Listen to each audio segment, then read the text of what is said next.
بسم اللہ الرحمن الرحیم۔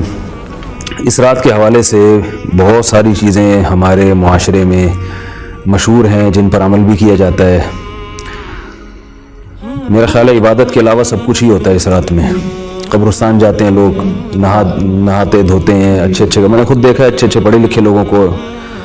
بعض تو ایسے ہیں جن کے علماء سے تعلق بھی ہے، وہ اس رات کو نہا کے نئے کپڑے پہنتے ہیں، جتھوں کی شکل میں قبرستان جاتے ہیں۔ پھر قبرستان پہ بعض لوگ باقاعدہ پروگرام کرتے ہیں، روتے ہیں دھوتے ہیں، دعائیں مانگتے ہیں، ٹی وی چینلز پہ لوگ دیکھتے ہیں۔ اچھا خاصا ایک انٹرٹینمنٹ کا ایک ذریعہ بن جاتی ہے یہ رات۔ حلوے بھی پکائے جاتے ہیں، بھجوائے بھی جاتے ہیں، کھائے بھی جاتے ہیں، چراغاں کیا جاتا ہے۔ تو میں ایک نمبر کو میں انشاءاللہ ترتیب سے بتاؤں گا، تاکہ یہ موضوع بہت زیادہ لوگ اس میں دلچسپی لیتے ہیں اور کالز بہت آتی ہیں لوگوں کی اس حوالے سے، اور بہت افراط و تفریط کا ایک ماحول بنا ہوتا ہے ہمارے ہاں۔ لیکن روایات کثرت سے بہت ہیں، اگرچہ ضعیف روایات ہیں، کچھ تو موضوع من گھڑت روایتیں ہم ان کو نکال دیتے ہیں، کچھ ضعیف روایتیں۔ تو محدثین کا ایک اصول ہے کہ اگر ضعیف روایتیں جو بالکل ہی بہت زیادہ جن میں ذوف نہ ہو، ان کی کثرت اگر ہوگی تو وہ روایت درجہ حسن تک پہنچ جائے گی، اور حسن حدیث بھی مقبول ہوتی ہے۔ تو ایک تو اس وجہ سے اس کی فضیلت میں جان پڑ جاتی ہے کہ روایات کثرت سے ہیں۔ دوسرا، بعض ائمہ سے اس کی فضیلت منقول ہے جو مجتہدین تھے، جیسے امام شافعی رحمہ اللہ تعالی، تو ان سے اس کی فضیلت منقول ہے۔ تو اس لیے یہ کہنا کہ بالکل اس کی سرے سے کوئی فضیلت ہی نہیں ہے، یہ بات ذرا کمزور ہے۔ البتہ میں یہ حقیقت آپ کے سامنے ضرور بتاؤں گا کہ اس کی فضیلت پر علماء کا اتفاق نہیں ہے، یعنی دونوں طرف علماء ہیں۔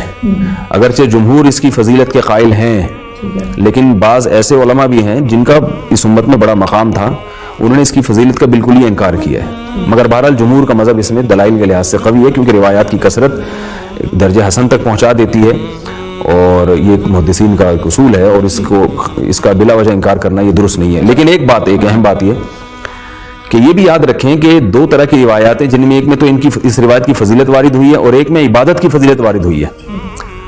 تو یہ خوب ذہن میں اچھی طرح سمجھ لینا چاہیے کہ کسی دن یا کسی رات کی فضیلت سے اس میں عبادت کی فضیلت ثابت نہیں ہوتی۔ عبادت کی فضیلت کے لیے الگ سے دلائل چاہیے ہوتے ہیں۔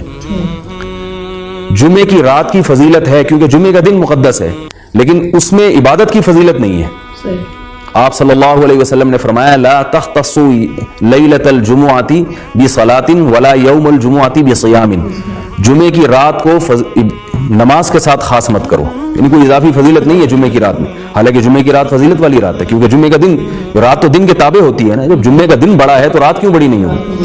تو 15 شعبان کی رات کے جو فضائل احادیث میں وارد ہوئے ہیں، جن احادیث میں صرف فضائل وارد ہوئے ہیں، تو ان احادیث سے یہ ثابت نہیں ہوتا کہ اس میں عبادت کی بھی فضیلت ہے۔ عبادت کی فضیلت ان روایات سے ہوگی جن میں الگ سے عبادت کی فضیلت ہے، جو کہ جمہور کا مذہب ہے کہ عبادت کی الگ سے فضیلت ہے اس رات میں۔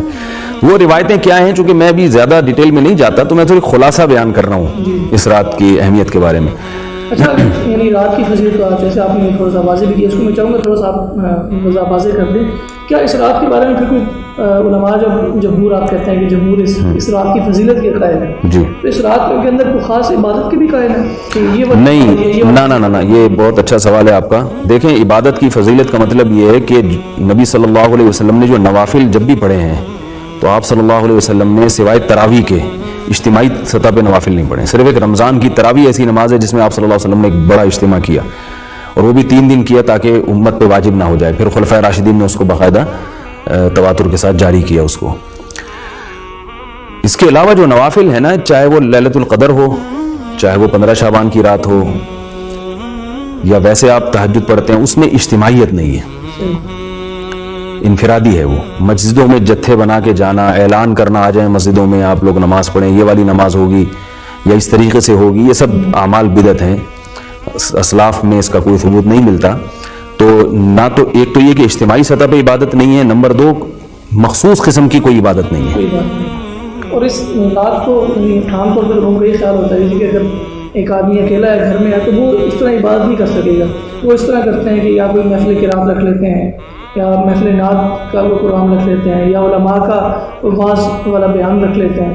تو یہ اس حوالے سے آپ کا کیا کہنا ہے؟ دیکھیں، جب شریعت نے ہمیں کسی رات میں عبادت کی فضیلت بتائی کہ عبادت کرو، تو اس میں پھر عبادت کرنی چاہیے نا۔ اس میں محفلیں لگانا، چاہے محفل قرات ہی کیوں نہ ہو، ٹھیک ہے، محفل قرات اچھی چیز ہے، محفل نعت اچھی چیز ہے، عام دنوں میں کریں آپ، لیکن جب عبادت کا حکم ہمیں دیا جا رہا ہے تو عبادت سے نماز، دعا، تلاوت بھی انفرادی تلاوت ہے، اس میں وقت لگانا چاہیے۔ محفل قرات منانا اس رات میں یا نعتوں کا پروگرام رکھنا، تو اس سے یہ اسلاف کے طریقے کے خلاف ہے۔ عبادت کا جب ہمیں حکم دیا گیا تو اس کا مطلب ہے نماز، روزہ یا انفرادی تلاوت آپ کریں یا دعاؤں میں دل لگائیں تاکہ آپ کی توجہ کچھ اللہ کی طرف ہو۔ عبادت کا تو یہ مطلب ہوتا ہے نا۔ محفل نعت ہے یا محفل قرات ہے وہ تو کسی بھی وقت کی جا سکتی ہے۔ تو نقصان یہ ہوتا ہے کہ لوگوں کی ایک توجہ ہوتی ہے، چلو جی مبارک رات ہے ہم عبادت کریں گے تو اس میں ہمیں ثواب زیادہ ملے گا۔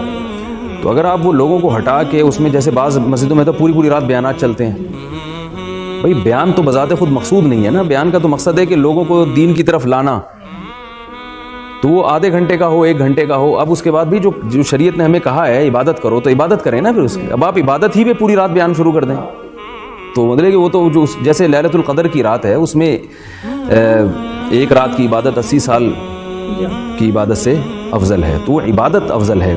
ایک رات کا بیان 80 سال کے بیان سے افضل نہیں ہے، یا محفل قرات 80 سال کی قرات کی محفلوں سے افضل نہیں ہے، وہ عبادت کا ذکر ہے اس میں، تو عبادت میں دل لگانا چاہیے۔ ایک اور اس میں یہ ہوتا ہے کہ یہ کہا جاتا ہے کہ اس میں قرآن مجید کا نزول ہوا ہے۔ قرآن نے بالکل 2 ٹوک لفظوں میں یہ بات بتا دی ہے۔ 2 آیتیں قرآن کی آپ کے سامنے پڑھوں گا، بلکہ 3 آیتیں میں۔ ایک تو ایک شہر رمضان الذی انزل فیہ القرآن، فرمایا قرآن کا نزول رمضان میں ہوا ہے۔ دوسرا سورہ دخان میں ہے انا انزلناہ فی لیلۃ مبارکۃ، ہم نے اس قرآن کو لیلۃ مبارکہ میں نازل کیا۔ تیسری سورہ قدر میں ہے انا انزلناہ فی لیلۃ القدر، ہم نے اس قرآن کو لیلۃ القدر میں نازل کیا۔ ان تینوں آیتوں کو ملائیں تو بالکل بے غبار طریقے سے یہ بات سامنے آتی ہے کہ قرآن کا نزول لیلۃ القدر میں ہوا ہے۔ اگرچہ بعض حضرات نے تطبیق کی کوشش کی ہے کہ آسمان دنیا تک لیلۃ القدر میں آیا اور پھر شب برات میں، یا جس کو لیلۃ البرات کہا جاتا ہے، اس میں جناب 15 شعبان، یہ تکلف ہے۔ تو ہم قرآن کو اپنے ظاہر سے کیوں پھیریں جبکہ ہمارے پاس کوئی اس کے خلاف کوئی صحیح روایت بھی نہیں ہے۔